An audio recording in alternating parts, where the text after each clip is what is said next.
Hi friends, welcome to பவிஸ் கல்வி. இன்னைக்கு நம்ம பார்க்க போகிறது சூப்பர் சிங்கர் சீசன் 11 ஜூனியரோட அடுத்த கண்டஸ்டான ஒரு கியூட்டியஸ்டான ஒரு பேபி டால் தான் சொல்லுங்க. ஏன்னா அந்த ஒரு மழலைத்தனம் இன்னும் மாறாமல் அந்த உச்சரிப்புலையும் சரி, அந்த நடந்துக்கிற விதமும் சரி, எக்ஸ்பிரஷன்லையும் அவ்வளோ க்யூட்டாக இருக்குங்க. வேறு யாருங்க, நம்மளுடைய ஸ்ரீஜல் தான். அந்த சாங் செலெக்ஷன்ஸ் இந்த ஏஜுக்கு அவங்க கொடுக்குற அந்த எக்ஸ்பிரஷன்ஸும் பர்ஃபார்மன்ஸும் அல்டிமேட்டாக இருக்குன்னு தான் சொல்லணும்.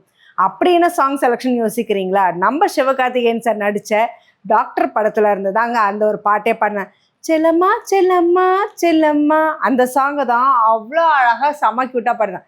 இந்த சாங்கோட ஒரு ப்ளஸ் என்ன அப்படின்னா, நம்மளோட சிவகார்த்திகேயனே தான் வந்து லிரிக்ஸ் எழுதியிருக்காரு. அனிருத் அவர்களுடைய மியூசிக் அந்த சாங்கை வந்து அவர் தான் பாடியும் இருக்காரு. ஃபீமேல் வாய்ஸில் ஜோனிட்டா காந்தியும் பாடியிருக்காங்க. ஸோ இவங்க ரெண்டு பேரோட காம்பினேஷன்ஸ்லையும் ஒரே ஒருத்தராக வந்து பாடுறது அவ்வளோ ஈஸி டாஸ்க் கிடையாதுங்க. ஏன்னா மேலோட பொசிஷனும் ஒரு மாதிரி இருக்கும், ஃபீமேலோட பொசிஷன் பிச் எல்லாமே வேறு மாதிரி இருக்கும்.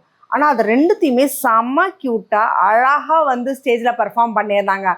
பாடி முடித்ததுமே நம்மளோட அனுராதா மேடம்ஸ் வந்து நிஜமாகவே அவ்வளோ க்யூட்டஸ்ட் அண்டு அமேசிங்கான ஒரு பர்ஃபார்மன்ஸ் தான். ஐ ரியலி லவ்டுன்னு சொல்லிட்டு ஓடி வந்து கட்டி பிடிச்சி தூக்கி முத்தம் கொடுக்கவே ஆரம்பிச்சிட்டாங்க. ஸோ இந்த சீசனில் ஒவ்வொரு குட்டீஸும் ஒவ்வொரு விதமானதை செம க்யூட்டாக பண்ணுறாங்க.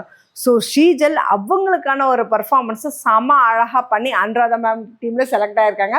ஸோ அவரோட வெயிட் பண்ணுவோம். இன்னும் ஸ்ரீஜல் அடுத்தடுத்த ரவுண்டில் என்னென்ன மாதிரி சாங்ஸ் எல்லாம் செலக்ட் பண்ணி எப்படியெல்லாம் பர்ஃபார்மன்ஸ் கொடுத்து என்ன மாதிரி கமெண்ட்ஸ் எல்லாம் ஜட்ஜஸ் கிட்ட இருந்து வாங்க போகிறாங்கிறத மறக்காம நீங்கள் கமெண்ட் பாக்ஸில் கமெண்ட் பண்ணிடுங்க. ஸோ இந்த மாதிரி இன்ட்ரெஸ்டிங்கான அப்டேட்ஸ்க்கு என்னோட சேனலை சப்ஸ்கிரைப் பண்ணிக்கோங்க. பக்கத்தில் இருக்க பெல் ஐக்கானும் கிளிக் பண்ணிக்கோங்க, நோட்டிஃபிகேஷனை மிஸ் பண்ணாமல் இருக்கிறதுக்கு.